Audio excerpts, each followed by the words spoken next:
এই আঁচনিৰ অধীনত যিসকল শিশুৰ পিতৃহাৰা মাতৃহাৰা বা ব্ৰেড আৰ্নিং অৰ্থাৎ কাৰোবাৰ যদি মাতৃ জীয়াই আছে কিন্তু পিতৃৰ মৃত্যু হৈছে বা পিতৃ জীয়াই আছে মাতৃৰ মৃত্যু হৈছে যিগৰাকীৰ ওপৰত তেওঁৰ গোটেই জীৱন ধাৰণ বা শিক্ষা গোটেইখিনি নিৰ্ভৰ কৰিছিল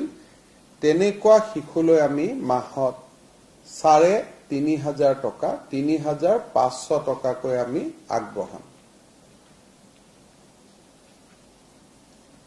কেন্দ্ৰীয় চৰকাৰৰো এখন আঁচনি আছে য'ত ২০০০ টকা পায় ইয়াত কিছু ৰেষ্ট্ৰিকশন আছে কিন্তু তথাপিতো ২০০০ পায়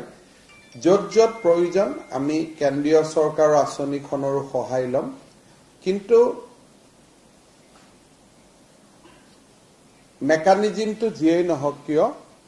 প্ৰত্যেক গৰাকী শিশুৱে মাহত ৩,৫০০ টকাৰ এটা বৃত্তি তেওঁলোকে নিৰন্তৰভাৱে শৈক্ষিক জীৱন শেষ হৈ কোনোবা এটা কামত হাত নিদিয়ালৈকে তেওঁলোকে লাভ কৰি থাকিব ইয়াৰ উপৰিও কিছুমান শিশু আছে যাৰ 10 বছৰৰ তলত হ'ব পাৰে বা এডলেশন ষ্টেজতো হ'ব পাৰে ইমিডিয়েট কোনো মানুহো নাই পৰিয়ালটোত চাবৰ কাৰণে পিতৃ মাতৃটো মৃত্যু হলেই কিন্তু কোনো নিয়াৰ ফ্যামিলি নাই নিয়াৰ গাৰ্জেন নাই আৰ এক্সটেন্ডেড ফ্যামিলিৰ কোনো সাপোৰ্ট নাই একেবাৰে নিৰাশ্ৰয়া তেওঁলোকক আমি